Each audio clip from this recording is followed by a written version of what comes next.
Locked On Bama, your daily podcast on the Alabama Crimson Tide. Part of the Locked On Podcast Network, your team every day.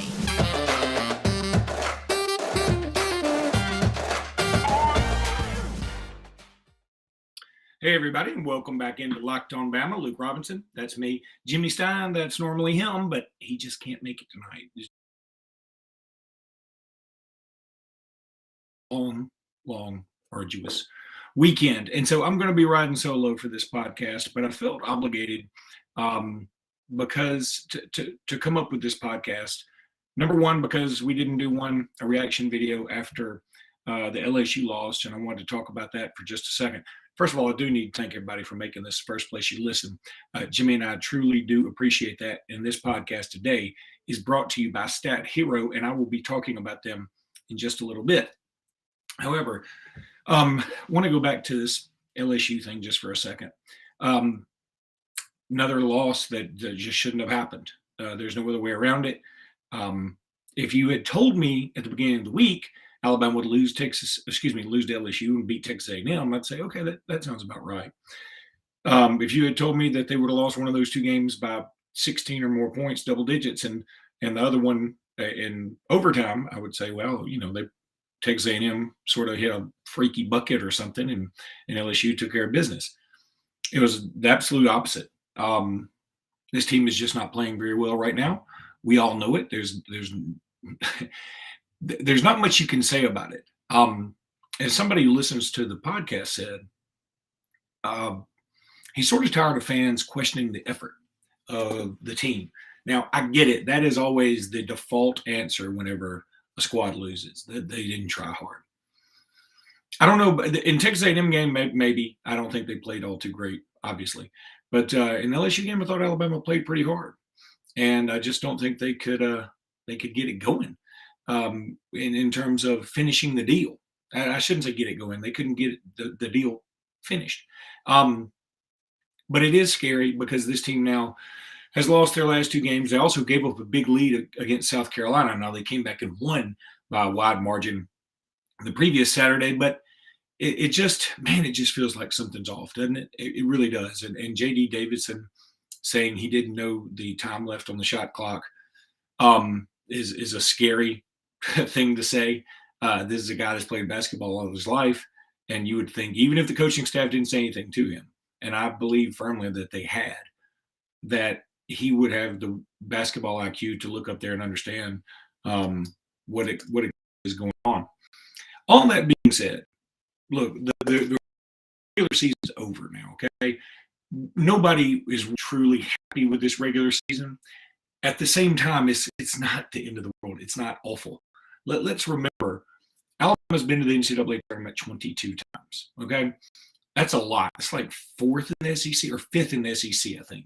And when you think Kentucky and Arkansas are in this league, and I think Tennessee and LSU have each been 23 times, only one more than Alabama, then, okay. Basketball blue blood. So we're going to be no worse than a 6 seed. I guess if the bottom falls out, we could be a 7 seed. I don't see that. I think a 6 seed is our floor. I can make the argument a 6 seed is actually better than a 5 seed for us in this case, because if you were to get on a run and you were to get to the Sweet 16, well, you play the 2 seed versus a 1 seed. And, I think really there's not any great 1 seed out there, but I'd rather play a 2 than a 1, wouldn't you? So, and there's not a big difference between the 4s and the 3s this year either. So, I mean, I'm fine going in playing a 3 than playing a 2 versus playing a 4 and playing a 1. I mean, that's the way I look at this. But I think we need to just say, okay, this season, let's take a macro look at this season. We had some really, really nice wins. Really nice. I mean, you beat Gonzaga and you beat Houston and you beat LSU once at home. You beat Tennessee, obviously, beat Arkansas, who's one of the hottest teams in the country. All those things, it's nice. Now, there were some bad losses mixed in there. There's no doubt. I mean, I'm not trying to sugarcoat this thing. I'm trying to say, and I've never got to what my friend who listens to the podcast said, but what he said was he's worried that the effort when people say Alabama teams didn't put a lot of effort into the game, that it gives a sense of, or the vibration of, is fans versus the players. It makes it feel like it's fans versus players. And I don't think that's, I think he's right about that. I think it does sort of put that out to the universe. But I don't think that, I don't think that's where we want to go with this. And I think now, look, if you're a fan out there and you're pissed off about this season and your whole reaction right now is this, which is, that's the best I could do. Somehow I figured I'd do this. I mean, that's how we all looked, right? This picture of Wimp Sanderson literally scowling during the LSU game. That's how we all looked during the game. I mean, that's how we've been looking for the last couple of games, right? I'm so proud of myself. I was able to get that picture on here, and then it didn't even take up the whole screen. I screwed that up. But anyway, I'm leaving it. I'm not editing it. And so I think let's all take a step back and go, hey, in 2 or 3 years, we're going to look back on this season, and we're going to say, the year after winning the SEC and winning the SEC tournament and win Sweet 16, we lose John Petty, all-time leading three-point shooter in the school history. We lose Herb Jones for the year, arguably one of the top 10 players in Alabama history, I think, at this point. I mean, you could put the argument in there. Do I think he's one of the most talented? No, but he works his ass off, and he's showing that in the NBA.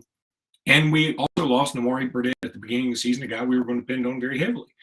And we lost a lot of leadership. Let's call it the way it is. And we were able to come back and be a 5 or 6 seed in the NCAA tournament. And let's hope that we win a game or 2 or 3.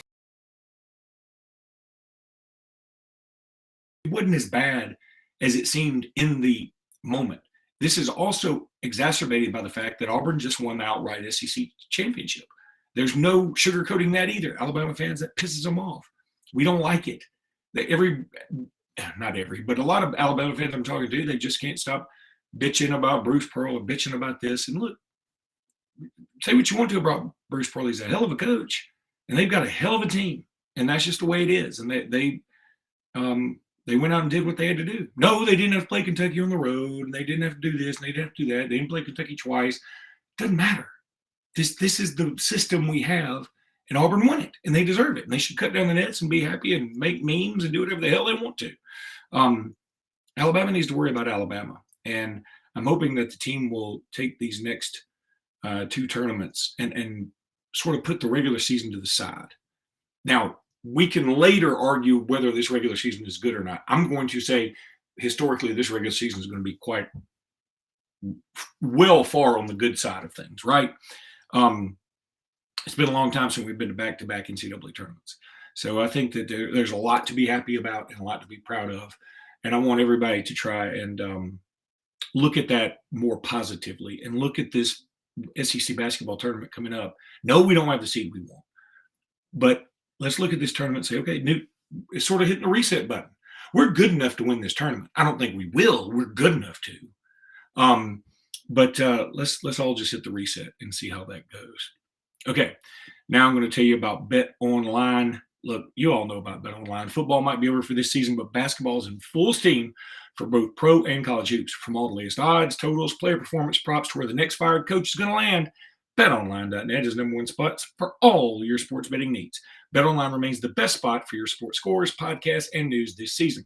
And it's not just basketball. BetOnline.net is your source for hockey, boxing, UFC. I got a buddy I was talking to at the AHSA finals.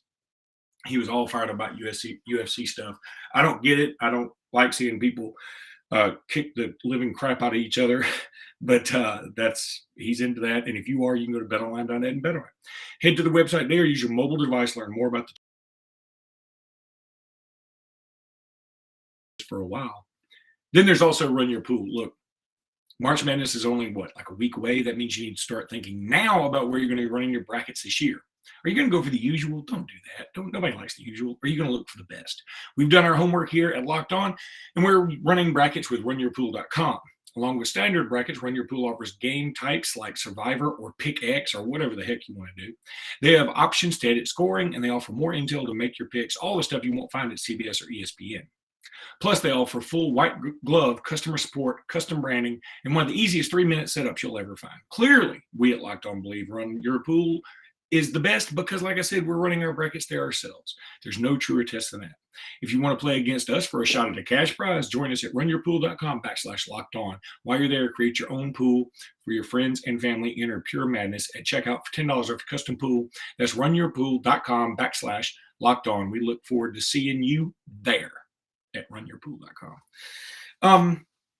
A couple other things. Alabama had a huge recruiting weekend. I hope to have another recruiting guest on later this week. One that stood out to me is Yanzi Pierre, one of the top 250 players in the country out of Eufaula. We've had a good dude not too long ago named Courtney Outshaw out of the Eufaula area who was pretty good. And maybe Yanzi Pierre can be that type of cat. He is a rush edge, 6'4", 220.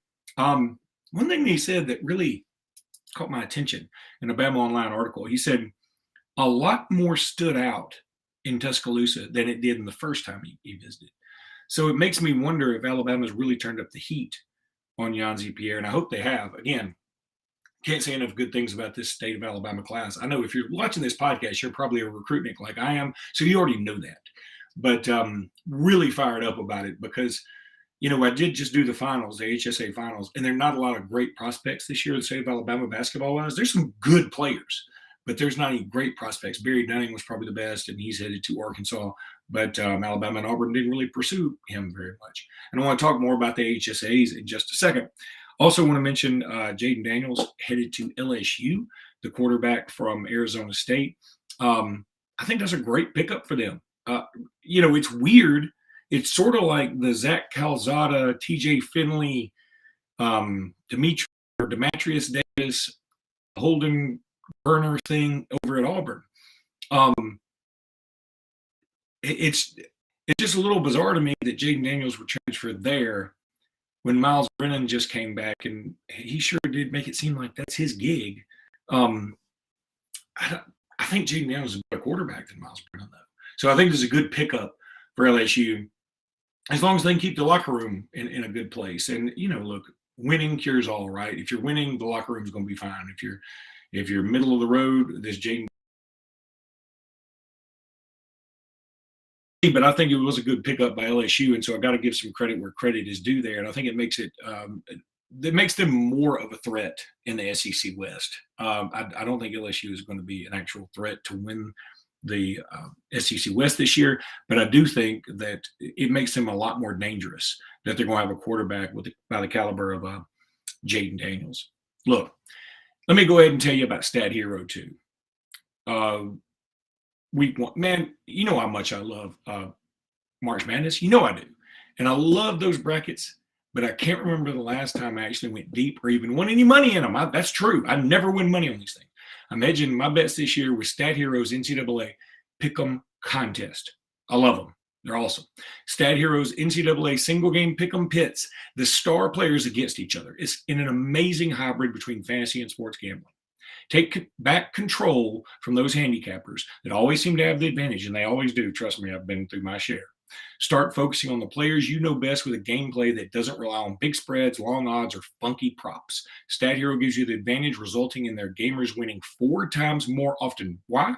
Because Stat Hero eliminates the mystery about who or what you're going up against. In addition to their pick'em games, they also have dozens of lineups you can comb through to take on head-to-head.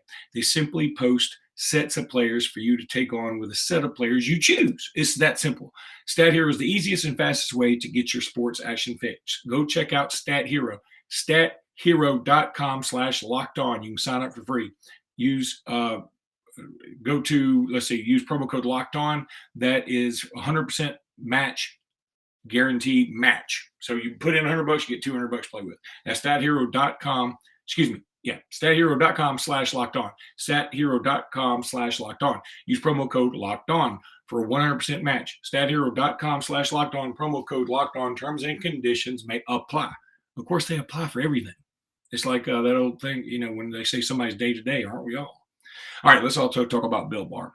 4 Live Reads Day. That's pretty cool. This is the time of year that I've pretty much given up on all my New Year's resolutions. You probably have too. Not this year, though. You know what? I'm eating Built Bars a lot more often. I love them. Have you tried the Puffs? Delicious, covered in chocolate, just like the rest of them. But these Puffs, they're fluffy, they're marshmallowy. They're not just a protein bar. They're a treat. and they're covered in 100% real chocolate. Puffs are a fan favorite with some incredible flavors like churro, coconut marshmallow, banana cream pie. All these are so and 17 grams of protein. Meanwhile, a candy bar has like 240 calories, 30 grams of sugar, and dozens of net carbs. And if I don't like anything, it's Auburn and carbs. Go to built.com, use promo code LOCK15, get 15% off your order. Use promo code LOCK15 for 15% off that order at built.com. All right, finally, and this isn't super Alabama related, so I'll keep it rather short. It's just me by myself, so y'all bear with me. I did call several games at the finals this week for the AHSA. First of all, there was a bit of a scare. I mean, this is bananas. Soon as I walked out of Legacy Arena, which, by the way, is awesome. It's really beautiful. They did a great job renovating it. I went to the Bama-Davidson game earlier this year when it was played at Legacy Arena, but I wasn't on the floor. Of course, for calling them for the radio, I got to be, right at midcourt. And, man, they've done a good job with that stuff. They really did. And it's very cool for all the kids to be there. But soon as I left, I walk out, I get in my car, and a buddy of mine texts, "What is happening?" And I thought he was asking about the score, so I told him the score of the Coleman-Huffman game I just called. And he said, "No, I'm in the suite waiting on Vestavia Hoover game, and we're barricaded. There's an active shooter in here, apparently." Well, I think it turned out there was no active shooter. That was just something that, gets through the rumor mill. There was apparently a big fight, and things just escalated from there. There was no gunshot. There was no anything like that. I think something may have been knocked over and somebody thought it was a gunshot because there was a fight going on and blah, blah, blah. But boy, you hate to see that because the AHSA does a marvelous job with this. The guys over at Night Edie who helped put this on do a marvelous job with this. And you just hate to see a couple of bad apples ruin it or screw it up so that it may get a bad rep. The finals is one of the best events in Alabama. Dare I say, it's one of the best run basketball championships in high school in the country. I mean that with all sincerity, not just because I'm with the HSA Radio Network. They don't pay me enough to be a shill for them. I'm telling you, this event is awesome. And all these other states have got to, implement what we've done, which is you have every team, 1A through 7A, girls and boys, come in. And you have the Final Four there for everybody and the championship game there for everybody. And it gives everybody a chance to be in the limelight. And, man, it's so much fun. Also want to throw out a big shout-out to our friends over at Coleman who are listening to this because that was amazing. I got to call that game, loved it. I love Huffman. I do. I love their head coach, Steve Ward, and his lovely wife, Javanka. They're great. The HSA Radio Network. And I just like him a ton. I always sort of pull for Huffman, even though I don't have a dog in the fight. But I was so impressed with the show out by the Coleman community. There was nobody left in Coleman. The old joke is, hey, there's nobody left in Coleman. It'd be a great time to break into somebody's house because everybody's here. I think even the burglars came to the Coleman game. And their coach, Stu Studeman, is a Bucky McMillan disciple. And they played just like Mountain Brook has these last couple of years. They just get in your grill from start to finish. They shoot threes. They all shoot threes. And they all shoot them pretty well. Or they shoot layups. And they play tenacious defense. They never stop. They always hustle. Mass substitutions quite often. And there's just a lot of fun to watch. And, man, the effort they left out on the court was amazing. Huffman also played very hard. But there's one of their star players, Blunt, was hurt. He hurt his ankle early in the game, and he went out for, I don't know, a few minutes, not terribly long. Came back after halftime, I think. And he just wasn't the same after that. So, and I think that really screwed up their momentum. Another thing is Coleman had a 2-point lead at the half, and as soon as halftime was over, it felt like whatever adjustments they made worked because they sort of ran away and hid from that point forward. And I just wanted to give a shout out to Coleman or anybody from Coleman who went to this because, man, y'all helped make this event special. All the schools do a great job. I'm not trying to shortchange any other school. I'm just saying literally the entire community of Coleman, it felt like they were there. Wes Brett was there. All these folks were there, and they're bought in, man. And it's all about changing that culture. That has become such a cliche catchphrase, but apparently Stu Studeman has done an amazing job changing that culture over there. and making these kids believe they can win a state championship. And guess what? They went and did it. So kudos to them. That was very, very cool. And just wanted to give a shout out. So that's going to do it for this solo podcast. I'm sorry if it was kind of lame compared to most of the others where Jimmy and I are just giving you oodles of information you didn't know. But I had to do what I could do today, guys. So anyway, we will talk to you guys tomorrow.